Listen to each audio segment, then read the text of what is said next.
Hello दोस्तों, welcome to H lab. आज है 30 अगस्त 2023। 30 अगस्त 2023 से जो भी इंपॉर्टेंट क्वेश्चन बनेंगे उनको इस वीडियो में डिस्कस करते हैं। तो बिना देरी के वीडियो को शुरू करते हैं। अगर वीडियो आपको अच्छा लगे तो लाइक कीजिएगा, शेयर कीजिएगा और सब्सक्राइब कीजिएगा। तो बात करते हैं आज के पहले क्वेश्चन की।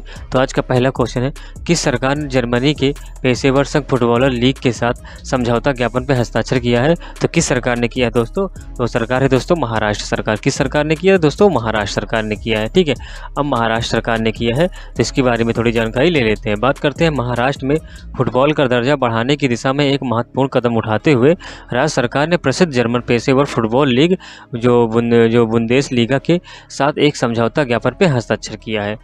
हस्ताक्षर समारोह उल्लेखनीय हस्तियों की उपस्थिति में हुआ है।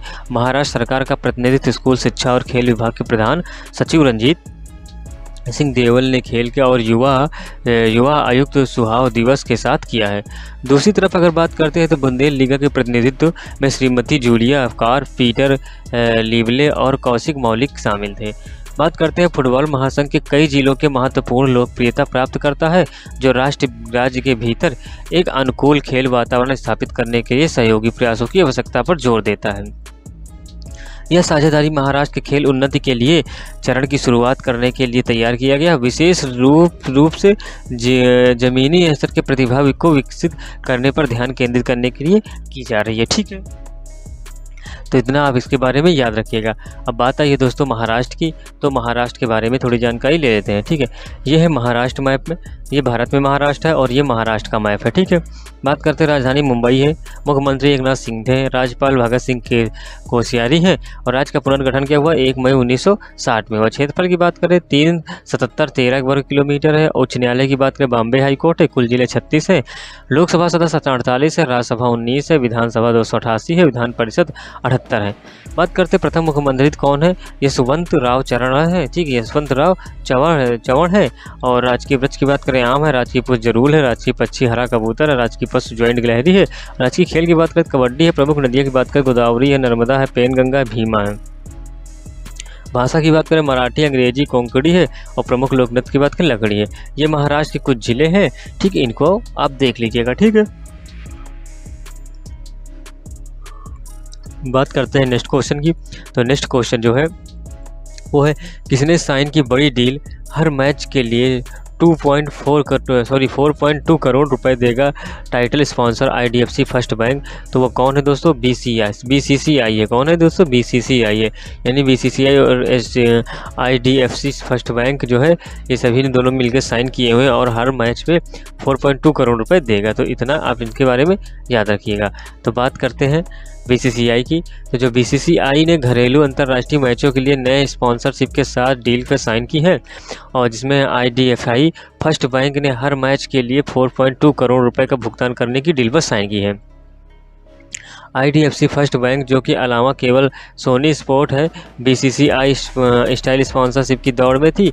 केवल 2 कंपनियों के बोली प्रक्रिया में शामिल होने की वजह से BCCI ने बेस प्राइस घटाकर 2.4 करोड़ रुपए कर दिया था। पेटीएम के अधिकार लेने के बाद मास्टर कार्ड ने हर मैच में 3.8 करोड़ रुपए भुगतान किया था। पेटीएम ने साल 2015 में BCCI की टाइटन स्पॉन्सरशिप डील साइन की थी और हर मैच के लिए 2.4 करोड़ रुपए का भुगतान भी किया था। यह डील साल 2019 में 3.8 करोड़ रुपए पर मैच के हिसाब से फिर से साइन की गई, लेकिन सितंबर में पेटीएम ने 1 साल बाकी रहते हुए बोर्ड के साथ डील खत्म कर दी थी। इसके बाद BCCI ने मास्टर कार्ड को 1 साल के लिए अपने साथ जोड़ा था। ठीक है, तो आप इतना इसके बारे में याद रखिएगा। ठीक है, बात करते हैं नेक्स्ट क्वेश्चन की दोस्तों। तो नेक्स्ट क्वेश्चन है, सिर्फ आधार से ही हो सकेगा सामाजिक सुरक्षा योजनाओं में एनरोलमेंट की सुविधा किसने शुरू की? तो किसने शुरू की दोस्तों? SBI ने। किसने शुरू की दोस्तों? SBI ने शुरू की। अब SBI ने शुरू की तो इसके बारे में देख लेते हैं। ठीक है, बात करते हैं भारतीय स्टेट बैंक SBI ने एक अभिनव ग्राहक सेवा बिंदु CSP कार्यक्षमता शुरू करके वित्तीय समावेशिता और सामाजिक कल्याण को बढ़ाने की दिशा में एक महत्वपूर्ण कदम उठाया है। यह सुविधा ग्राहकों को केवल अपने आधार कार्ड का उपयोग करके आवश्यक सामाजिक सुरक्षा योजनाओं के नामांकन करने की अनुमति देती है। इस कदम का अनावरण SBI के अध्यक्ष जो हैं वो दिनेश खारा ने किया है, और जिन्होंने प्रौद्योगिकी संचालित संसाधनों के माध्यम से वित्तीय सुरक्षा के लिए बाधाओं को तोड़ने के लिए बैंक की प्रतिबद्धता पर जोर दिया है। यह जो नई शुरू की गई प्रौद्योगिकी संचालित वृद्धि डिजिटलीकरण के माध्यम से वित्त समावेशन और सामाजिक कल्याण में सुधार के लिए SBI के समर्पण का प्रमाण है। इस रणनीतिक कदम का उद्देश्य सामाजिक सुरक्षा योजनाओं तक पहुंचने की प्रक्रिया को सभी व्यक्तियों के लिए आसान और अधिक सुलभ बनाना है, विशेष रूप से उन लोगों के लिए जिन्होंने पारंपरिक वित्तीय प्रणाली को निगेटिव करने की चुनौतियों का सामना भी किया है। ठीक है, तो इतना आप इसके बारे में याद रखिएगा। ठीक है, बात करते हैं नेक्स्ट क्वेश्चन की। तो नेक्स्ट क्वेश्चन है दोस्तों, अप्रैल जून तिमाही में प्रत्यक्ष विदेशी निवेश 34% से घटकर कितने डॉलर हो गया? तो कितने डॉलर हो गया दोस्तों? 10.94 अरब डॉलर। कितने हो गया? 10.94 अरब डॉलर हो गया। ठीक है, बात करते हैं कंप्यूटर हार्डवेयर और सॉफ्टवेयर, टेलीकॉम, ऑटो और फार्मा सेक्टर के कम प्रवाह के चलते हुए जो अप्रैल जून तिमाही के दौरान प्रत्यक्ष निवेश जो है वो FDI 34% घटकर 10.94 अरब डॉलर हो गया। एक वर्ष पहले 2022-23 की समान अवधि में 16.85 अरब डॉलर का FDI आया था। सरकार के आंकड़ों में यह जानकारी दी थी। ठीक है, तो इस समय कितना हो गया है? 10.94 अरब डॉलर रह गया है। ठीक, घटकर इतना ही रह गया है, तो आप इसके बारे में इतना याद रखिएगा। ठीक है दोस्तों, बात करते हैं नेक्स्ट क्वेश्चन की। तो नेक्स्ट क्वेश्चन है दोस्तों, 2024 में G20 की मेजबानी करेगा ब्राज़ील, किसने सौंपी B20 की अध्यक्षता? किसने सौंपी दोस्तों? भारत ने सौंपी। कितने सौंपी दोस्तों? भारत ने B20 की जो अध्यक्षता है ब्राज़ील को भारत ने सौंपी है। बात करते हैं भारत ने 2024 में G20 की मेजबानी ब्राज़ील को B20 की अध्यक्षता सौंप दी है, और रविवार को राजधानी दिल्ली में B20 शिखर सम्मेलन 2023 के समापन सत्र में अगले साल की अध्यक्षता ब्राज़ील को दे दी गई है।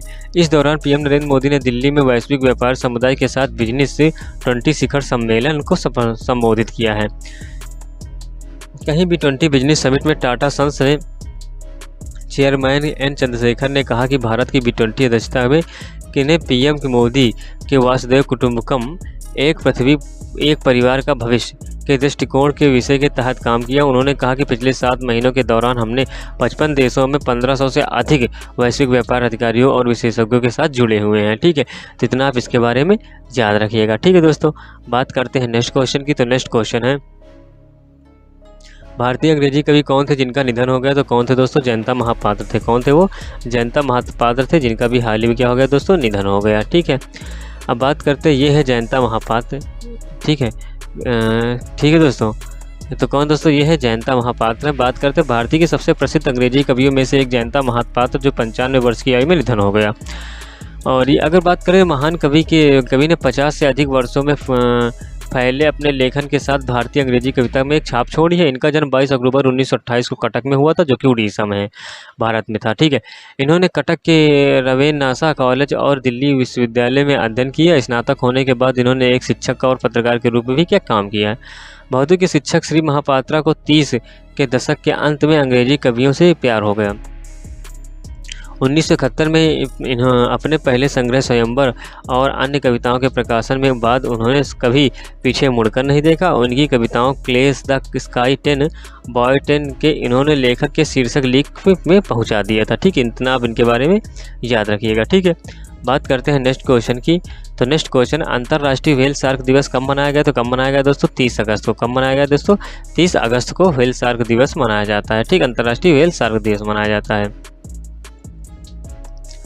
अब 30 अगस्त को मनाया जाता है। तो बात करते हैं दुनिया की सबसे बड़ी मछली व्हेल शार्क की दुर्दशा के बारे में जागरूकता बढ़ाने के लिए हर साल 30 अगस्त को अंतर्राष्ट्रीय व्हेल शार्क दिवस मनाया जाता है। जो व्हेल शार्क है फिल्टर लीडर और मनुष्य के लिए खतरा पैदा नहीं करते, हालांकि वे ओवर फिशिंग, निवास स्थान के नुकसान और नाव के हमलों के प्रति संवेदनशील हैं। लापता विवादों और पीड़ितों के अंतर्राष्ट्रीय दिवस जो है ये भी कब 30 अगस्त को ही मनाया जाता है। कौन सा? लापता विवादों के पीड़ितों और अंतर्राष्ट्रीय दिवस ये भी 30 अगस्त को मनाया जाता है। ठीक है, बात करते हैं नेक्स्ट क्वेश्चन की। तो जो नेक्स्ट क्वेश्चन है दोस्तों, वो नेक्स्ट क्वेश्चन है, किसने आंध्र प्रदेश के पूर्व मुख्यमंत्री NT रामाराव की याद में स्मारक सिक्का जारी किया? तो किसने जारी किया दोस्तों? किसने किया? तो यानी ऑप्शन सी द्रौपदी मुर्मू ने किया। किसने किया दोस्तों? द्रौपदी मुर्मू ने किया। ठीक है, यानी भारत के प्रेजेंट टाइम के राष्ट्रपति इन्होंने ही किया है। अब द्रौपदी मुर्मू ने किया तो इनके बारे में थोड़ी जानकारी ले बात करते हैं। द्रौपदी मुर्मू ने महान अभिनेता और आंध्र प्रदेश के पूर्व मुख्यमंत्री स्वर्गीय NTR रामाराव के सम्मान में एक स्मारक सिक्का जारी किया है। यह समारोह राष्ट्रीय भवन संस्कृति केंद्र और आयोजित किया गया है, जो NT रामाराव के उल्लेखनीय जीवन के योगदान के शताब्दी वर्ष को चिन्हित करता है। ये है NTR राव। ठीक है, तो आप इनके बारे में इतना याद रखिएगा। तो ठीक है दोस्तों, आज के लिए इतना ही। अगर वीडियो आपको अच्छा लगा हो तो लाइक कीजिएगा, शेयर कीजिएगा और सब्सक्राइब।